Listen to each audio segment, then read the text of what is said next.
Assalamualaikum warahmatullahi wabarakatuh. Bismillah, alhamdulillah, wassalatu wassalamu ala rasulillah Sayyidina Muhammadin sallallahu alaihi wasallam ibni abdillah wa ala alihi wa sahbihi wa mawalah. La hawla wa la quwata illa billah, amma ba'd. Alhamdulillahirabbil alamin. Puji syukur kehadirat Allah Subhanahu wa taala yang telah melimpahkan banyak sekali kenikmatan kepada kita semua, terutama nikmat iman, Islam, sehat jasmani dan rohaninya, sehingga kita masih diperkenankan untuk hidup dan menambah bekal menghadap kepadanya di akhirat kelak. Dan semoga kita semua bisa lulus dalam ujian-ujiannya sehingga bisa berkumpul kembali dan bisa menetap dalam satu surga milik Allah, surga Firdaus bersama Rasulullah Shallallahu Alaihi Wasallam. Perkenalkan, nama saya Ahmad Ardani dari kelas 3 PAIA dengan NIM 2241104002004. Akan mengerjakan proyek video dengan mempresentasikan hasil belajar saya mengenai urgensi multimedia bagi calon guru, ya, karena kita berpendidikan di prodi PAI yang mana kita dididik untuk menjadi seorang calon guru, sehingga kita perlu dibekali, ya, pelajaran-pelajaran atau tugas-tugas yang berkaitan dengan kompetensi guru untuk bekal kita besok, ya. Maka ini adalah jawaban UTS saya, ya, dengan mata kuliah sumber belajar PAI berbasis multimedia. Yang pertama akan saya sampaikan adalah tentang urgensi pemahaman sumber belajar berbasis multimedia bagi kita calon seorang guru, ya. Perlu kita ketahui bahwasanya saat ini kita perlu, sebagai seorang guru, calon seorang guru, kita perlu menggunakan multimedia dalam proses pembelajaran kita. Supaya apa? Supaya pembelajaran kita atau kelas yang kita ajar itu bisa lebih efektif, ya. Peserta didik yang kita ajar juga bisa lebih enjoy dalam menerima informasi, dalam menerima pengajaran kita, sehingga materi yang kita berikan, pengajaran yang kita berikan itu masuk dan diterima baik oleh mereka, ya. Dan kita juga sudah mengetahui bahwasanya banyak guru-guru yang memang kurang dalam mengajar. Salah satunya karena mereka tidak menguasai multimedia. Dan di sini multimedia menjadi jawaban, salah satu solusi supaya kelas bisa berjalan lebih menarik, lebih efektif, dan lebih menyenangkan. Karena pelajaran yang dilaksanakan dengan secara senang dan bahagia itu lebih mudah masuk dan diterima oleh murid, ya.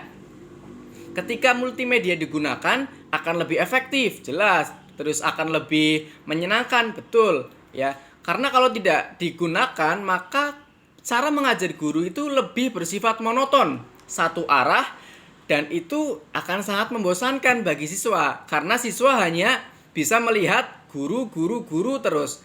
Siswa hanya bisa mendengar dan memperhatikan saja tanpa ada interaksi di situ. Jadi multimedia menjadi jawaban dan solusi supaya pembelajaran lebih interaktif, lebih aktif, dan lebih menyenangkan.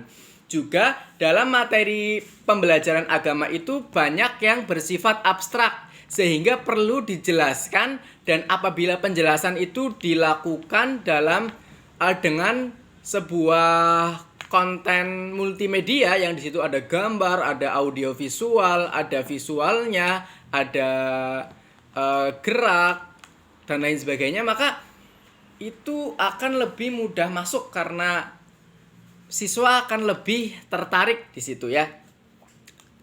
Terus akan lebih interaktif, ya, karena dengan multimedia kita juga bisa membuat kuis, ya. Kita juga bisa membuat kelas yang di situ akan ada alur yang saling merespon antara guru, antara medianya, dan dengan muridnya.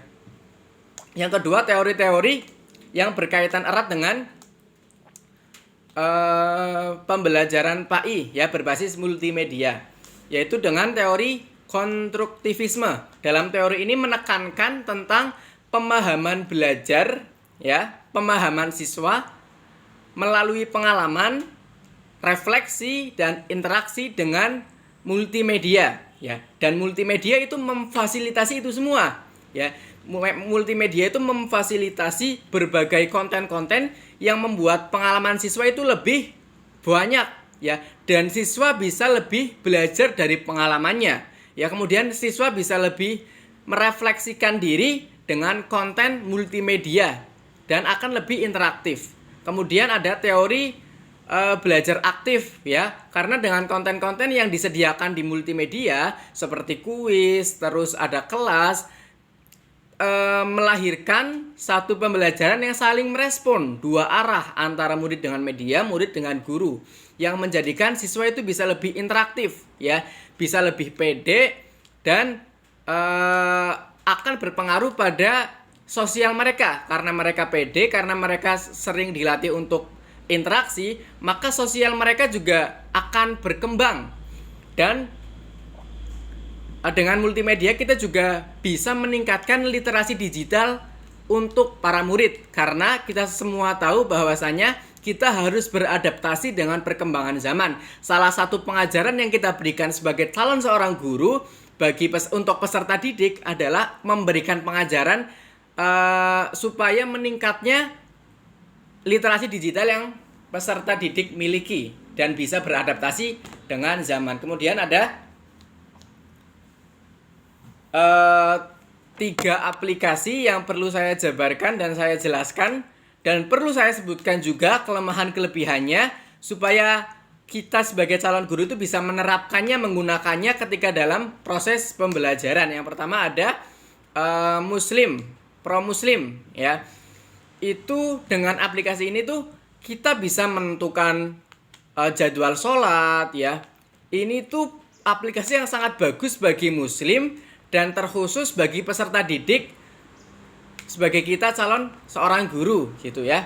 Di dalam juga memuat fitur-fitur tentang puasa, terus tentang sholat, tentang zakat, yang itu akan memberikan informasi dan penjelasan supaya peserta didik itu mudah, ya. Dan aplikasi ini sangat bermanfaat bagi muslim secara umum dan terkhusus dalam hal ini yang dimaksud adalah peserta didik, begitu. Tetapi kekurangannya, ya, materi ini terlalu umum, gitu ya.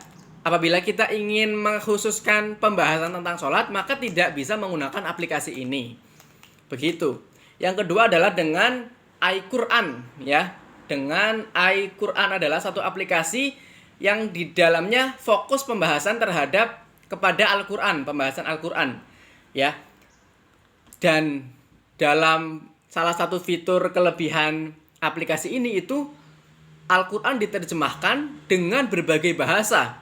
Jadi ketika kita hendak mengajar Al-Quran via bahasa Inggris, di situ ada penjelasannya, ada translate-nya, dan itu sangat memudahkan kita. Tetapi sayangnya pembahasan yang ada dalam aplikasi ini itu sekadar memuat fokus Al-Quran, ya. Ketika kita mencari aspek pendidikan lain, mungkin mengenai puasa, sholat, itu tidak ada, karena memang dari namanya saja iQuran, jadi hanya fokus menjelaskan tentang Quran. Juga di dalamnya ada fitur tafsir, kita bisa mencari tafsir dari ayat ini, surat ini, dan lain sebagainya. Kemudian yang ketiga ada aplikasi learning tajwid, ya. Learn tajwid itu kita bisa mengajarkan kepada siswa bagaimana cara membaca Al-Quran dengan baik dan benar, ya, sesuai kaidah tajwid dan ilmu tajwid dengan aplikasi ini. Di dalamnya ada penjelasan tentang terus tentang hukum bacaan, idgham, idhar, dan lain sebagainya, yang mana ini merupakan hal yang sangat penting, ya, karena Al-Quran adalah pedoman hidup kita, maka sebagai muslim kita harus mempelajarinya, dan sebagai guru kita harus mengajarinya kepada peserta didik supaya mereka bisa mempraktekannya dalam kehidupan sehari-hari. Begitu. Kemudian penggunaan aplikasi iQuran yang ingin saya jelaskan adalah di dalamnya memuat fitur tafsir, ya, dan terjemah dalam berbagai bahasa. Ketika kita ingin mengajarkan kepada murid tafsir surat ini, ayat ini, maka bisa menggunakan salah satu fitur dalam aplikasi ini, yaitu ayat Quran, kemudian kita ingin mencari ayat berapa, surat apa, maka tinggal mengetik, nanti langsung muncul ya. Ini sangat memudahkan penggunaan aplikasi ini bagi seorang guru ketika ingin mengajarkan Al-Quran. Maka kurang lebihnya begitu. Sekian dari saya. Mohon maaf. Wassalamualaikum warahmatullahi wabarakatuh.